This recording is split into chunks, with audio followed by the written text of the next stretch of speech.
Indian stock market में शुक्रवार यानी 19 अगस्त को मुनाफा वसूली और ग्लोबल इक्विटी मार्केट में कमजोर रुख के चलते गिरावट देखी गई। इसके साथ ही शेयर बाजार में लगातार 8 दिनों से चला आ रहा तेजी का सिलसिला भी 19 अगस्त को टूट गया। ये पिछले 2 सालों में पहली बार था जब बाजार लगातार 8 दिन बढ़त के साथ बंद हुआ।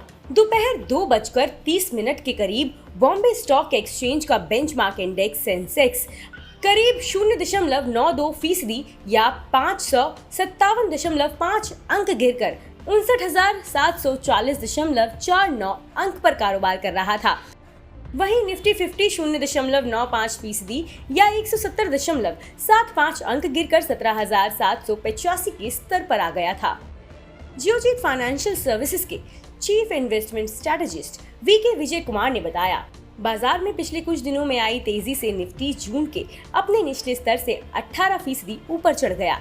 हालांकि अब यहां से इस मोमेंटम को कुछ मुश्किलों का सामना करना पड़ सकता है। फिलहाल कुछ मुनाफा वसूली और पैसों को फिक्स्ड इनकम में ट्रांसफर करने को एक छोटी अवधि की रणनीति के तौर पर देखा जा सकता है। चलिए बताते हैं आपको उन फैक्टर्स के बारे में जिनकी वजह से आज बाजार में गिरावट आई।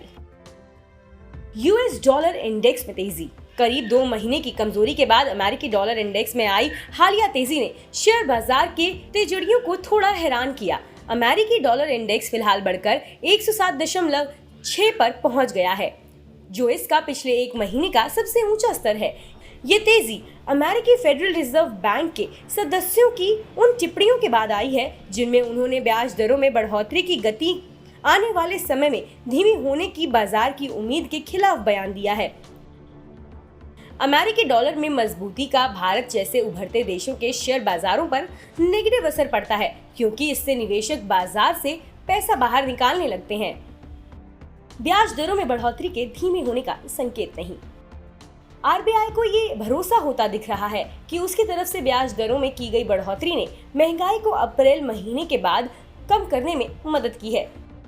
हालांकि अमेरिकी फेडरल रिजर्व ने अभी तक ऐसा कोई भरोसा नहीं दिखाया है, जबकि जुलाई महीने में अमेरिका में रिटेल महंगाई दर कुछ कम हुई है।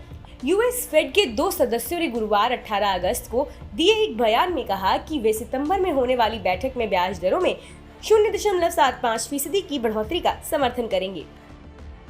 Windfall tax. सरकार ने डीजल और हवाई जहाजों में इस्तेमाल होने वाले एविएशन टरबाइन फ्यूल के एक्सपोर्ट पर अतिरिक्त एक्साइज ड्यूटी लगाने का फैसला किया है। निवेशकों और ऑयल कंपनियों के लिए ये फैसला थोड़ा हैरानी भरा था। बेंचमार्क इंडेक्स में सबसे ज्यादा वेटेज रखने वाली रिलायंस इंडस्ट्रीज के शेयरों में शुक्रवार यानी 19 अगस्त को कारोबार के दौरान 1.3% की गिरावट देखी गई और निफ्टी 50 इंडेक्स में ये आज सबसे ज्यादा गिरने वाले शेयरों में शामिल रहा। वैल्यूएशन। सेंसेक्स और निफ्टी में जून के निचले स्तर से करीब 18% की तेजी आ चुकी है। जून तिमाही के कंपनियों के शानदार नतीजों ने इस तेजी को और बढ़ाने में मदद की। इसके साथ ही भारतीय शेयर बाजार एशिया के सबसे ज्यादा वैल्यूएशन वाले बाजारों में से एक बन गया है। वीके विजय कुमार ने बताया, वैल्यूएशन का सबसे ऊंचा स्तर बाजार में और तेजी का वाजिब नहीं ठहराता है। बता दें कि यहाँ मुहैया जानकारी सिर्फ सूचना हेतु दी जा रही है। मार्केट में निवेश बाजार जोखिमों के अधीन है। निवेशक के तौर पर पैसा लगाने से पहले हमेशा एक्सपर्ट से सलाह लें। मनी कंट्रोल की तरफ से किसी को भी पैसा लगाने की यहाँ कभी भी सलाह नहीं दी जाती है।